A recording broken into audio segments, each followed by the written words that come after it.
something good today. Hey y'all, I'm Chase and welcome to Dad Does Dinner.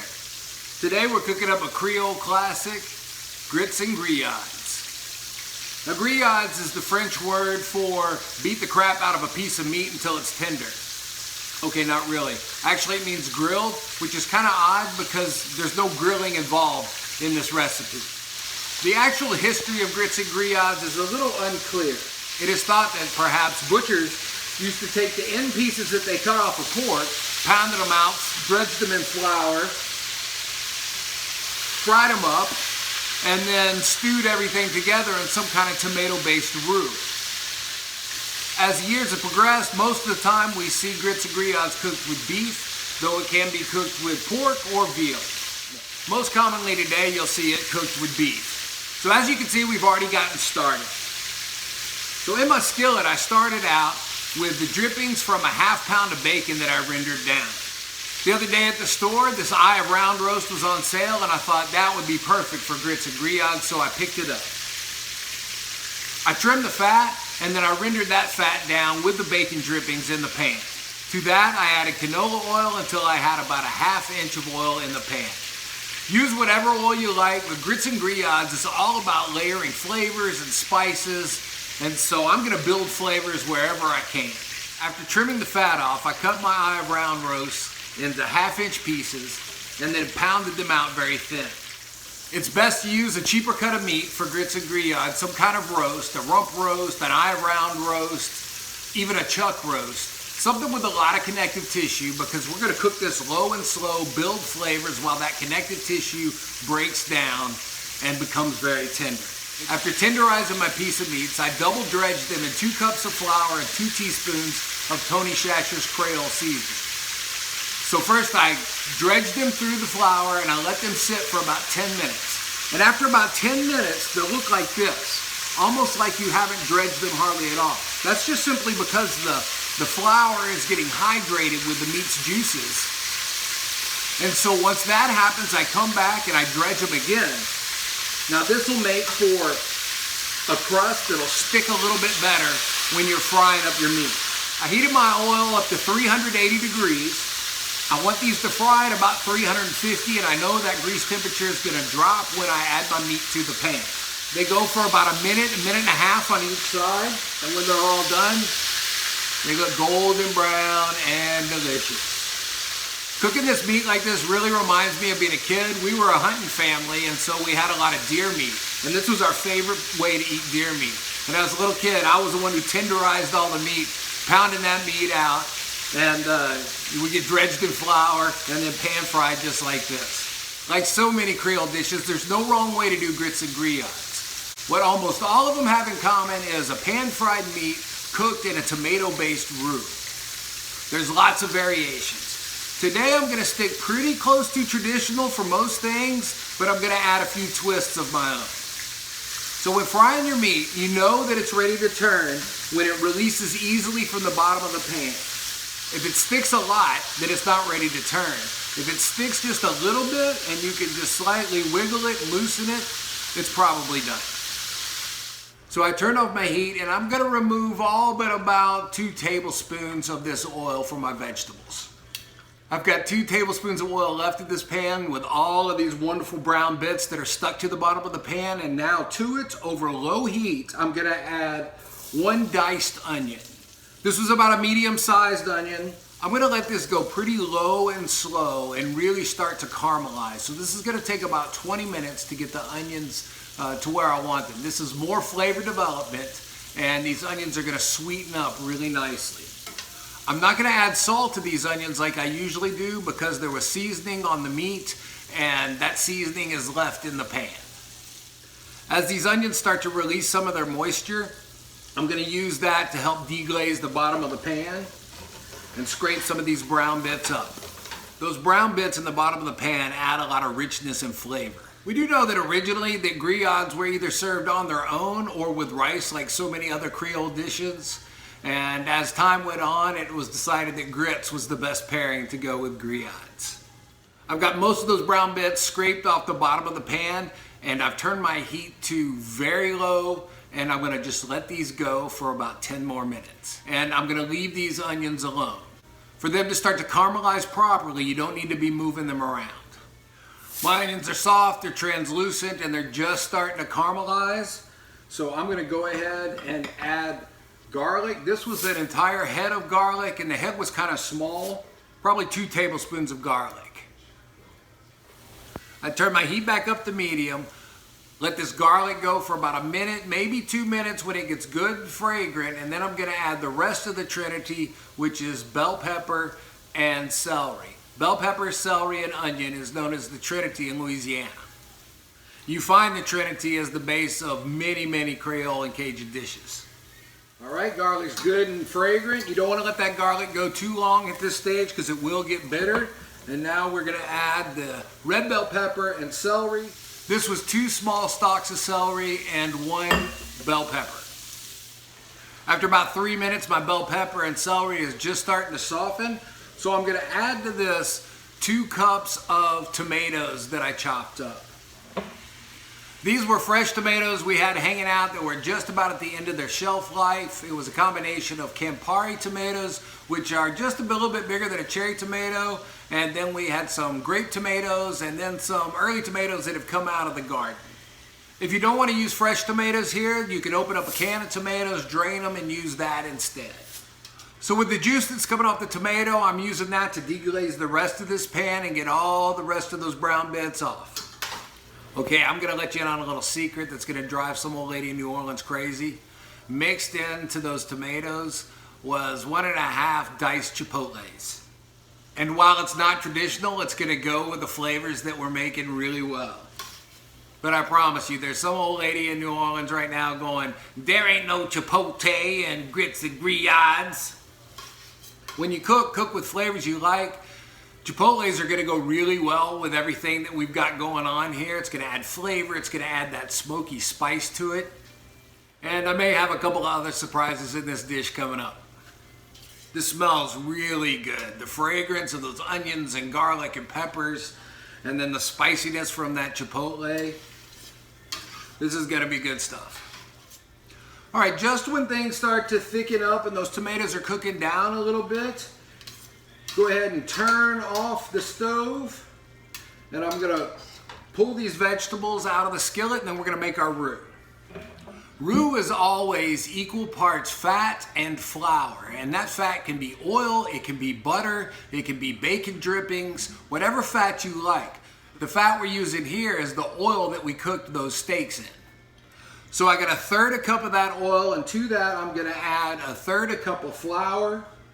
I've got this over low heat, and I'm gonna start whisking, and I'm not gonna stop whisking until this is a color that I like. For this roux, we're not going really dark, so it's not gonna take long. Mainly, you wanna make sure you get all that flour taste cooked out, and basically you're frying the flour, and we're gonna go for a light brown with this roux. This will probably take about 4 to 5 minutes. If you stop whisking for any length of time, you're gonna end up burning that flour, and that's gonna affect your whole dish, and your whole dish will always taste burnt. So keep that whisk moving. That is imperative. I just love a dish like this that can have so much personalization. As I was looking through different grits and grillades recipes, literally no 2 were the same. And I know the flavors that I like, and I always look up different recipes to see if I can get any different ideas for stuff that I already know how to cook. A dish like this, I will rarely cook twice the exact same way. The flour that I used for this roux was the seasoned flour that I dredged the meat in. So it's got flour and just a little bit of Tony Chacher's, and I can really smell that as I'm doing my whiskey. So after about 5 minutes, I've got a very light brown roux. You might even call this a blonde roux. Now to this, I'm gonna add about 2 tablespoons of tomato paste. Tomato paste adds a richness to it and adds to that tomato flavor that we're already getting from our fresh tomatoes that we chopped up. So I'm just gonna whisk that in a little bit, just get that started. And now to this, I'm gonna add a quart of bone broth. This is beef bone broth. It is store-bought. Now the store-bought bone broth is a little bit more expensive than regular beef broth. Bone broth generally has a richer flavor, and it was worth the extra $3 to me to go ahead and get the bone broth. Homemade bone broth takes about 24 hours to make in the crock pot the way I do it, and I didn't have any available, so that's why I'm not using homemade. But someday I'll show you how to do that, because homemade beef bone broth is awesome. So you want to add your broth just a little bit at a time, slowly hydrating that flour. And once a little bit starts to work in, add a little bit more. As with any broth that you're going to add to a hot dish, if you had some of this in the refrigerator, make sure you get it to room temperature at least, or even a little bit warmer. This broth right here is at room temperature. I want to make sure I don't have any lumps in my broth and roux mixture. So at this point right now, I'm basically making a beef bone broth gravy. Now that I've got about a third of my broth in there, I'm going to go ahead and raise this heat to medium. I'm going to keep whisking. Most of those lumps are almost gone. Add a little bit more. If you add all your liquid at once, that's a good way to end up with lumps in your sauce. It's a lot harder to mix it. So that's why I add it in stages. I'm going to turn the stove up to medium high and bring this up to a light simmer. Okay, this is just coming up to a simmer, and to this I'm going to add a tablespoon of red wine vinegar. Acidity is always good in a dish like this. I'm going to add a dash of Worcestershire sauce, maybe a teaspoon, and then a dash of Tabasco. Maybe a tablespoon, maybe a little bit more. And now I'm going to add back to this my vegetable mixture.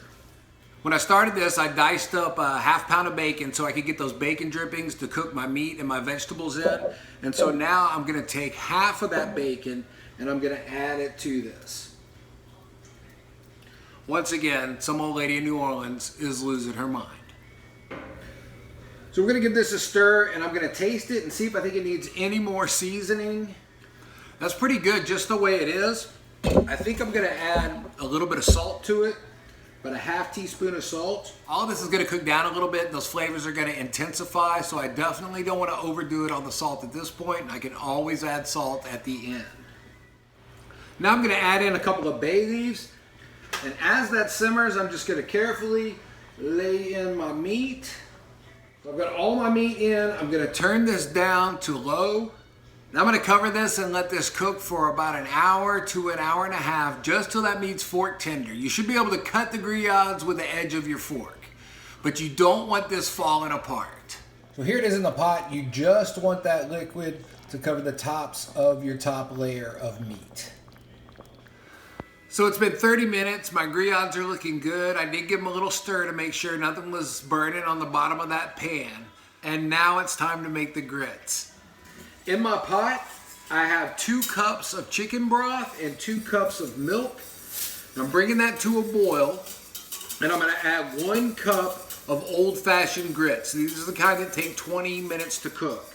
Now the key to making lump-free grits is to add the grits slowly and whisk the entire time. If you add them all at once, they're liable to clump together and you'll end up with lumpy grits. And if you stop whisking, the same thing. So be patient, just add them slowly and keep whisking. If you want creamier grits, use half and half or even heavy whipping cream. That'll work too. Cream or half and half would make this even richer. This is already going to be a pretty rich dish with the gravy that we've got going on in our grillades, so that's why I opted for the milk. So I've got my grits in. I'm going to turn this down to low. And now I'm going to depart from tradition a little bit. And I'm going to add the rest of the bacon that I had cooked and rendered. I'm also going to add a whole jalapeno. And I diced and sauteed this lightly in some olive oil and a little bit of salt. And then finally, I'm going to add a cup of freshly grated sharp cheddar cheese. I think it's best to grate your own cheese. I'm using Tillamook sharp cheddar cheese in this. I like Tillamook. It's not the most expensive kind. It's not the cheapest. It's somewhere in the middle. And I think it's a really good cheese. I'm not adding any salt to these grits because my chicken broth already had some salt in it, and that cheese is going to bring a little bit of saltiness. And also I had added just a little bit of salt to the jalapenos when I sauteed them. So I want to give everything a final stir, make sure that's good and smooth. Then I'll cover these and they'll be ready in about 20 minutes. You can use quick cook or even instant grits if that's what you have or that's all that's available. I like the old-fashioned grits because I think they're more flavorful, and cooking them for this longer bit of time allows them to really absorb all of that chicken broth and milk and cheese and jalapeno and all that yummy goodness. So grillades and grits is one of those great Creole dishes that has the humble beginnings that now are just found all throughout South Louisiana. Traditionally, grillades and grits are served with brunch, and you're just as likely to find grillades and grits at a sidewalk cafe as you are at a fine dining restaurant. And the price can range anywhere from 12 to 30 bucks for a plate of them. More upscale places sometimes make them with veal. Most often they're made with some kind of tenderized round steak.